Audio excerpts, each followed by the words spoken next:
श्री यशवंत ने एफडी में कुछ रुपयों का निवेश किया।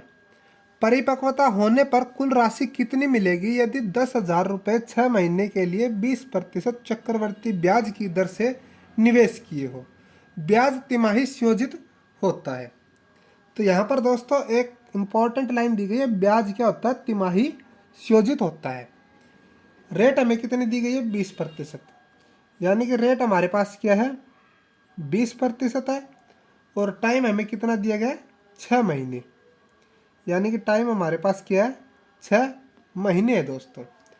अब हमें देखने वाली बात यह है दोस्तों, इसने ब्याज तिमाही संयोजित किया है, यानी कि 6 महीने और 3 महीने के बाद ब्याज मूलधन में ऐड हो जाएगा।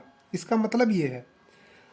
तो हमें देखना यह है कि जो 3 माह है वो साल में कितने बार आते हैं, यानी कि साल में कितने 3 माह होते हैं, 4। तो हम सवाल को इजी बनाने के लिए 4 यहाँ पर क्या कर देंगे, रेट में तो हम डिवाइड कर देंगे और टाइम में हम गुणा कर देंगे। जब हम इसको डिवाइड करेंगे रेट को, तो हमारे पास क्या आएगा, 5%। यानी कि रेट आ जाएगी हमारे पास 5%, और टाइम कितना हो जाएगा, 6 चौक 24। यानी कि 24 ये मंथ है, तो दोस्तों यह मंथ आएगा। ईयर में कन्वर्ट करेंगे तो हमारे पास क्या आ जाएगी, 2 ईयर आ जाएंगे। और अब यहाँ पर रेट देखेंगे तो हमारे 5% रेट आया, तो इसकी फ्रैक्शन वैल्यू क्या होती है, 1/20 फ्रैक्शन वैल्यू होती है। 20 क्या हमारे पास मूलधन, और 1 क्या हमारे पास है, ब्याज। इन दोनों को जोड़ देंगे तो हमारे पास क्या आएगा, मिश्रधन। तो हम यहाँ पर लिखेंगे प्रिंसिपल और यहाँ पर लिखेंगे अमाउंट। प्रिंसिपल हमारा क्या है दोस्तों, मूलधन 20 रुपये है अनुपात में, और अमाउंट कितना आ जाएगा, 20/21। टाइम हमारा 2 वर्ष आया है, तो पावर में हम क्या लिख देंगे, 2। जितना भी टाइम हो वो हम पावर में लिख देंगे। तो इसको सोल्व करेंगे हम। 20 का स्क्वायर कितना होता है दोस्तों, 400, और 21 का स्क्वायर 441।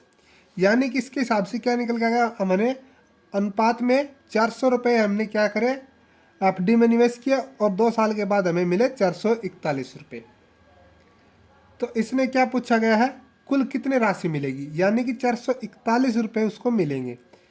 हमारे पास 400 की वैल्यू दे रखी है इसने 10,000, तो 400 की वैल्यू हमारे पास 10,000 है, तो यहाँ से हम 1 की वैल्यू निकाल लेंगे।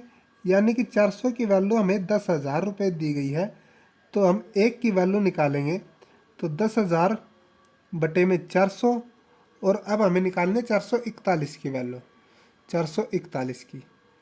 तो 0 से 2 0 कट हो गया, 4 से 25 बार में 100 कट हो गया। तो यहाँ पर इसका बचा हमारे पास क्या, 25 गुणा में 441। तो इसको सोल्व करेंगे हम, 25 एकम 25, 25 चौके 100, और 102, 25 चौके 100, और हमारे पास कितना बचा, 10, 110। यानी कि उसको जब राशि मिलेगी वो कितनी मिलेगी, 11,025 रुपये मिलेगी दोस्तों। यही क्या हमारा आंसर।